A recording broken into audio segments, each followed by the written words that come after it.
매일 공감 연습 문제 129번 ABCD 이론 실습 가정생활. 인지치료에서는 인간의 행동과 정서가 생각의 결과로 나타나지고 서로 상호작용한다고 보고 있습니다. 이렇게 해서 이 감정이, 특히 부정적인 감정이 일어나는 원인은 이게 자극에 대한 어떤 자동적인 사고, 이걸 무의식적인 사고라고도 해요. 무의식적으로 그냥 순간적으로 결론을 탁 내리고 거기에 대해서 반응을 한다는 거예요. 그런데 여기 이 자동적인 사고, 무의식적인 사고가 오류나 아니면은 역기능적인 잘못된 신념을 가지고 있을 수 있다라는 거예요. 이렇게 되면 이 사람들은 계속해서 그 부정적인 감정이 생산이 되는 거죠. 그러면 어떻게 해야 되느냐? 이 그 비합리적인 사고, 그러니까 이 그 자동적이고 그다음에 무의식적인 이 사고 중에서 잘못된 비합리적인 사고를 합리적으로 변화시켜야 되는 겁니다. 이 일을 이제 한 그 심리학자가 알버트 앨리스인데요. 이 사람이 인지정서 행동 치료라는 것을 만들었습니다. 알리비틴 레이셔널, 그러니까 이게 이성, 이모셔널 감정, 비헤이비어 행동, T는 테라피. 그래서 인지정서 행동 치료법인데 이것은 이제 비합리적 신념을 찾아내서 논박해서 합리적이고 정적인 사고로 전환하는 겁니다. 이렇게 되면 정말 놀랍도록 부정적인 정서가 줄고 정서 조절에 큰 도움이 됩니다. 저는 이 논박법을 이 알리비티를 통해 가지고 엄청나게 효과를 보고 있습니다. 이제 ABCD 이론인데 A는 액티베이팅 이벤트, 즉 선행 사건, 어떤 자극이에요. 그다음에 B는 이게 이제 그 빌리프 신념인데 이게 레이셔널 빌리프는 합리적인 사고도 있고 irrational 빌리프 비합리적인 사고가 있습니다. 그러니까 비합리적인 사고가 있을 때는 찾아내서 합리적으로 바꿔야 되는데 만약에 비합리적이 이렇게 비합리적으로 하던 비합리적으로 하던 그 신념에 의해서 나타나는 정서적 반응이나 행동의 결과가 나타난다라는 것이 C입니다. 컨스퀀스. 그다음에 이제 잘못된 비합리적인 신념은 어떻게 되냐? 디스퓨트, 논박을 통해서 이제 논리적으로 반박을 하게 되면 논박 후에 나타나는 효과가 긍정적인 정서적 변환이 일어난다고 하는 겁니다.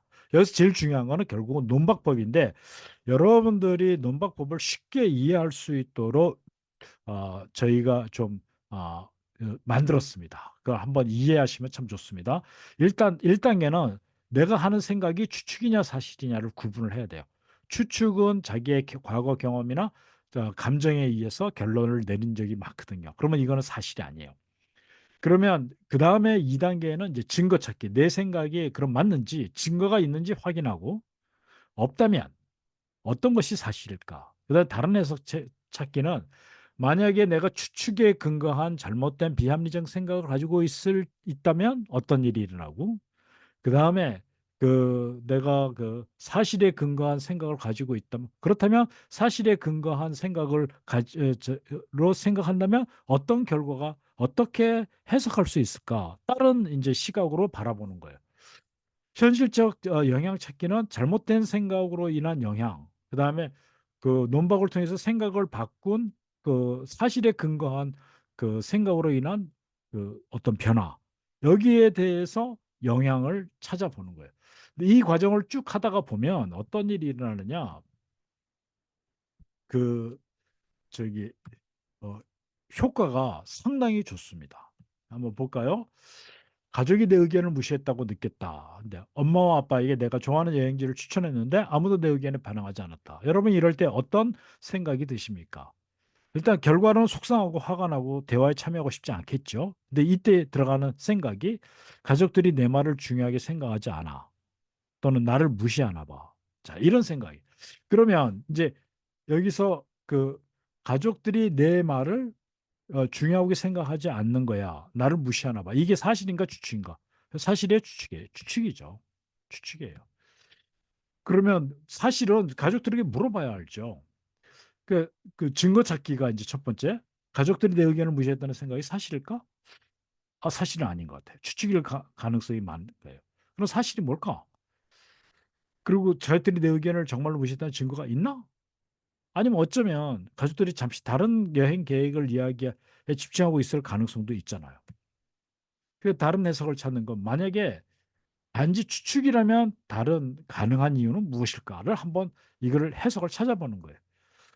가족들이 내 의견을 무시한 게 단순히 듣지 못했다. 아니면 다른 생각에 집중했을 것이다. 그렇다면 내가 좋아하는 이유를 더 자세히 설명하면 가족들도 조금 더 관심을 가지고 대화를 이어나갈 가능성이 있지 않을까? 이렇게 생각을 해보는 거죠. 현실적 영향 찾기는 내 의견을 무시했다고만 생각한다. 이러면 대화는 어때요? 더 힘들어지고 속상한 감정이 커지겠죠. 근데 내 생각을 다시 잘 표현하고 대화를 긍정적으로 이어가면 가족들도 좀 이해를 할 수 있을 것 같고 즐겁게 대화할 수도 있지 않을까. 이게 영향입니다. 이게 현실적인 영향이고요. 효과는 어떠느냐? 결국은 이렇게 이 과정을 거치다 보면요. 아, 내 생각이 내가 그 추측에 근거한 생각을 해가지고 속상했지만 사실은 아닐 수도 있는 거야. 이렇게 해가지고 속상한 마음이 좀 많이 해소됩니다. 그리고 가족과 다시 여행 계획을 다시 얘기할 수도 있고요.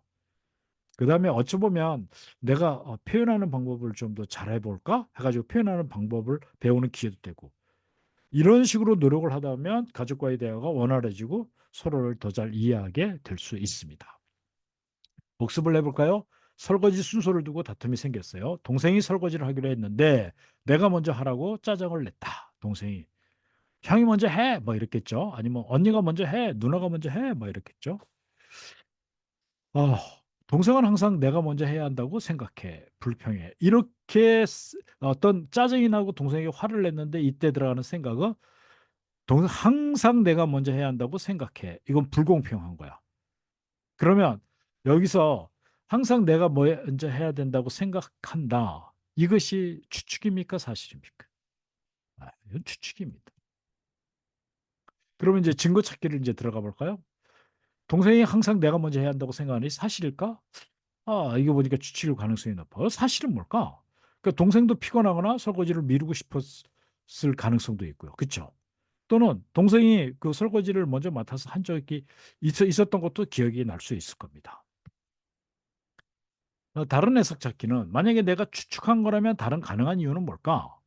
그러면 동생은 당장 그 형인 나에게 또는 누나, 언니인 나에게, 오빠인 나에게만 미루는 것이 아니라 그냥 나쁜 의도가 없이 그냥 상황적으로 설거지를 미루고 싶었을 수도 있고 아니면 그리고 또 내가 먼저 설거지를 해주면 다음번에 내가 또 부탁했을 때 들어줄 여지가 또 있겠죠. 네, 그렇습니다. 현실적 영향 찾기는 동생이 불공평하다고만 생각하면 쟤는 불공평하게 항상 자기만 이익 보려고 해라고 하면 짜증이 더 커지겠죠. 그리고 동생이 보기가 싫어질 겁니다. 관계가 더 나빠질 겁니다. 대신 내가 먼저 설거지를 하면 다툼 없이 해결되고 동생과 더 잘 협력할 수 있게 되겠죠. 효과는 동생과의 다툼이 줄어들게 돼요. 더 잘 협소할 수도 있고요. 속상한 마음도 좀 가라앉고 화나는 마음도 좀 편안해지고 동생과의 사이도 좋아지게 될 겁니다. 문제 2. 부모님이 내 숙제를 잊고 지나쳤을 때 숙제를 도와달라고 했는데 부모님이 바쁘다며 지나쳤다. 근데 이 결과는 속상하고 외로운 기분이 이제 들어요. 근데 이게 왜 이런 기분이 들었느냐? 부모님은 내가 힘든 걸 신경 쓰지 않는 것 같아. 부모님은 내가 힘든 걸 신경 쓰지 않는 것 같다라고 생각하니까 속상하고 외로운 기분 들죠. 그러면 부모님은 내가 힘든 걸 신경 쓰지 않는 것 같다. 이게 사실이냐 추측이냐? 사실이에요, 추측이에요? 이건 추측입니다. 추측일 가능성이 큰 거죠. 사실은 뭘까? 부모님이 정말로 내 힘든 상황을 무시했는지 아니면 단순히 바빴던 것인지 확인해 보는 거죠. 다른 해석 찾기는 내가 추측한 것이라면 다른 가능한 이유가 뭘까? 네. 잠시 바쁘셔서 신경을 못 쓰는 것일 수도 있고요. 그러면은 다시 부탁하면 부모님이 도와줄 가능성도 있죠. 형식적 영향 찾기는 두 가지로 생각하는 거예요. 날 신경 쓰지 않는다고 부모님은 나를 무시해. 날 신경 쓰지 않아. 하면 더 속상하고 외롭겠죠. 근데 반대로 기다렸다가 여유 있을 때 다시 요청하면 부모님과 더 잘 소통할 기회도 생길 수 있고. 그리고 아까는 왜 그냥 지나쳐서 나 되게 저기 엄마 외로웠어. 속상했어. 이렇게 얘기하면 그랬니? 라고 얘기를 할 수도 있을 겁니다. 효과. 결국은 이제 이렇게 그 합리적으로 현실적인 증거까지 찾고 나면 속상한 마음이 가라앉고 부모님에게 다시 도움을 요청할 용기가 생기고 이렇게 그리고 또 부모님이 실질적으로 이렇게 이런 과정을 통해서 도와주게 되면 따뜻한 관계가 만들어지고 그다음에 이런 걸 하다 보면 상대의 상황을 이해하려는 거, 이 훈련이 되고요. 상대의 마음을 더 잘 이해할 수도 있습니다. 이처럼 ABCD 이론을 통해서 가정에서 긍정적인 관계를 형성하고 감정을 건강하게 다루는 법을 배우십시오. 그러면 여러분들뿐만 아니라 이걸 잘 배워서 여러분의 자녀들에게도 적용하면 큰 도움이 됩니다. 감사합니다. 소통과 공감으로 만드는 성공적인 해커 인생 송송이었습니다.